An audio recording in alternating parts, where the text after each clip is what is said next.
My lifestyle is full of stress. I need to work for extended hours, even till midnight. I have tried dozens of brands, but I only ended up with fake promises. They did not deliver what they promised. Only when I tried Performax, my search has ended.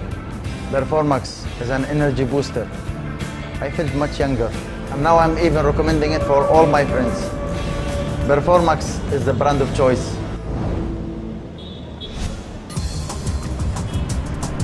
I'm a businessman. My job requires me to be alert all the time.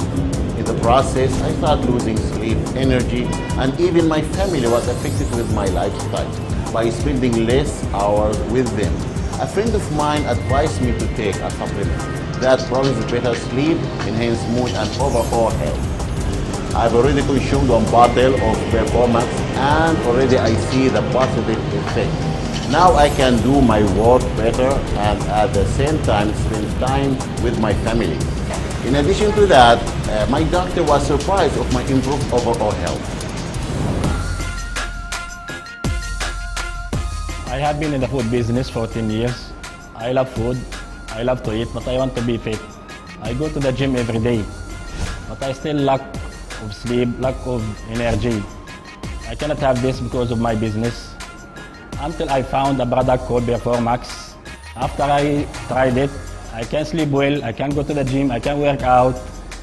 My immunity system got stronger, so I can face the demands of my work.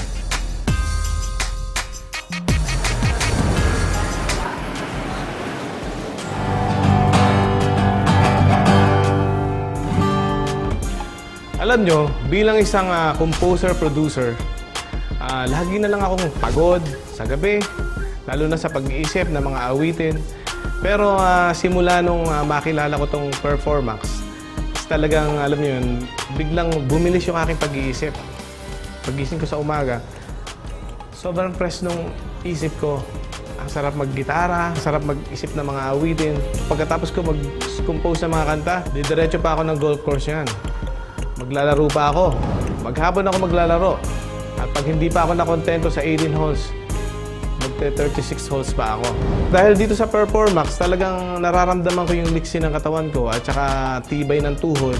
Kumbaga sa gitara, pwede mong ganunin. Yan, ganyan. Kaya para sa akin, Performax lang ang dapat nyo gamitin. Bilang artista, napaka-hectic ng schedule namin. Hindi lang 8 hours yan. Pagising sa umaga, kailangan ayusin mga gamit para sa noontime show. Pagkatapos ng noontime show, nagtitape pa ako ng soap opera. Minsan nga, umabot kami ng hanggang umaga. Kaya napaka-draining ko, tapos nagbe-brainstorming pa. Kaya nang naging problema ko, akala ko hindi kami makakabuo ng misis ko. Pero nung natikman ko yung Performax, nako, mga yangko, sinabi ko sa network ko, bring it on! Bigyan niyo pa ako ng trabaho! Dahil parang bitin na bitin ako. Kaya mga yangko, para magandang performance nyo sa trabaho, sa bahay nyo, at lalong-lalo na kay Mrs. Mag-Performax na kayo. Performax. That's a Performax, walang bitin. Tuloy ang trabaho. Kaya for maximum performance, Performax. Para siguradong happy, yippee, yay!